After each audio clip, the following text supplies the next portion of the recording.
বান্দারে আল্লাহর বান্দির এইবার খেয়াল দিয়ে শোনেন।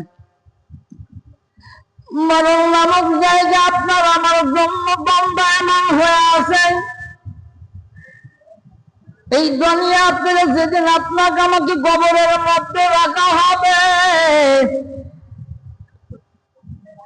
কবরের মধ্যে রাখার পূর্বে কবরের মধ্যে লাশটাকে নামায়া দিবে।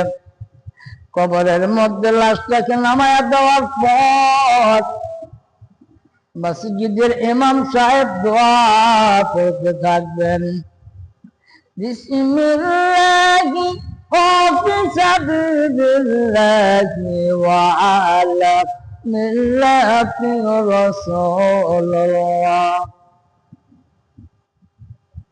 আল্লাহর বান্দার রাসূলের হাওলায় দিবেন। আল্লাহর বান্দা যদি আমার নবীর আশিক হয় আর প্রেমিক হয়, আর যুবক দুনিয়ার জীবনে কত নারীর সাথে প্রেম করলাম, কত যুবতীর সাথে প্রেম বসলাম, সপ্তাহে জুমার দিন আসতে সারা সপ্তাহ টাকা গোছায়া বান্ধবীকে সঙ্গে করে নিয়ে ওই পার্কে গেলা বেড়ানোর জন্য, মজা করবার জন্য। ওই মজা তোমার ওইখানে শেষ হয়ে গেল। মজার শেষে যখন তুমি বাড়ির দিকে রওনা করলাম, তোমার পাশে তোমার বান্ধবী, এমন সময় মালাকাল মউত আজরাইল জানখানা কবজ করে ফেলল। মালাকাল মউত আজরাইল যখন তোমার জান কবজ করবে, ওই যুবতী এক মুহূর্তের জন্য তোমার লাশের সাথে থাকবে না। এই নারী চিন্তা করবে, এইখানে যদি আমি থাকি তাহলে ধরা খায়া যাব। আমি তো আমার মারে বলি নাই, আমি তো আমার বাবারে বলি নাই, আজকে সফরে গেলাম, কেউ জানে না। এই যুবকের পাশে যদি থাকি তাহলে ধরা খেয়ে যাব। এইবার নারী তোমার লাশটা রেখে পথ করে ওখান থেকে পালায়ন করে চলে আসবে। যুবকের তোমার জীবনের এতটুকু মূল্য আর তোমার জীবনের এতটুকু দাম হয়ে গেল। তোমার খাঁচা থেকে পাখি যখন বের হয়ে গেল, তোমার ওই গোপনের বান্ধবী তোমার লাশটাকে ফেলে গোপনে বাসায় চলে আসলো। অথচ মার কানে খবর চলে গেল, অমুকের সন্তান অমুক শহরের মধ্যে গিয়া মৃত্যুবরণ করেছেন। সারা গ্রামের মানুষ শুনবে, কিন্তু কেউ দৌড়াবে না, কেউ চোখের পানি ছেড়ে দেও কাঁদবে না।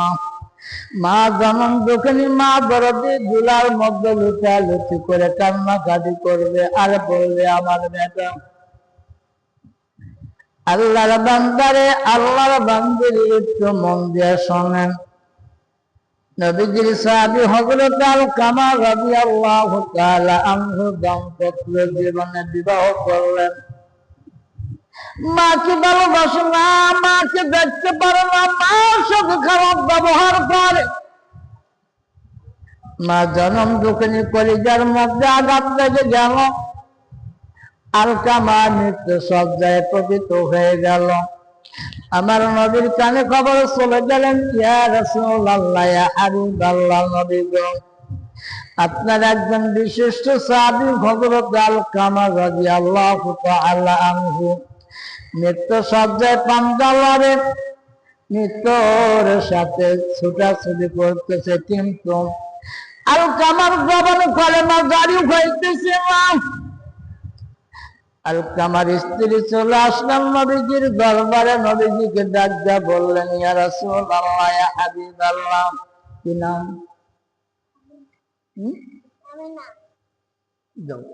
নারায়ে তাকবীর, আল্লাহু আকবার। আল্লাহ কচুগাড়ি কান্দি পাড়াবাড়ি সত্য নিয়ে আমিনা খাতুন, তার নাম করেছে বাপের বেটির দাম। 20 টাকা করলো দান, আল্লাহ দান খানা কবুল করেলেন, জানিমারে বরকত দেন, মা বাবার কলিজাকে ঠান্ডা করে দেন, বংশ থেকে যারা অন্ধকার কবরে চলে যেন কবর গুলো জান্নাতের টুকরা বানায় দেন।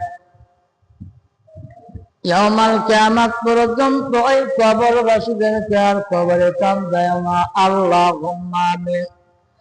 আমার নবীর কানে খবর চলে যাবে, ইয়া রাসূলুল্লাহ, ইয়া হাবিবাল্লাহ, নবী গো, আপনার সাহাবী আলকামা মৃত্যুর শয্যায় পাম জ্বালালেন, কি নাম?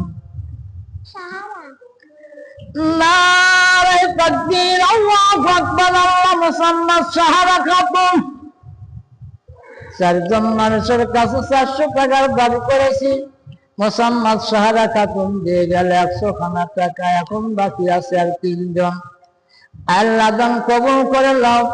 মুসাম্মাদ সাহারা খাতুনের বংশ থেকে যারা অন্ধকার কবরে চলে গেল, কবর কোন জান্নাতের টুকরা বানায় দাও, আল্লাহুম্মা আমিন।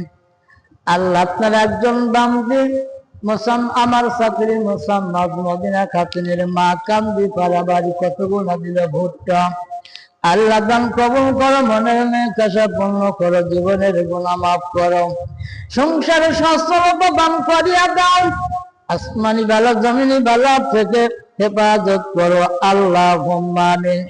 মুসাম্মাদ সুরাইয়া খাতুন আল্লাহ মোল্লা পাড়া বাড়ি 20 খানা টাকা আরো দিল, কত গুণ চাউ করলো দান, আল্লাহ দান কবুল করে জানে।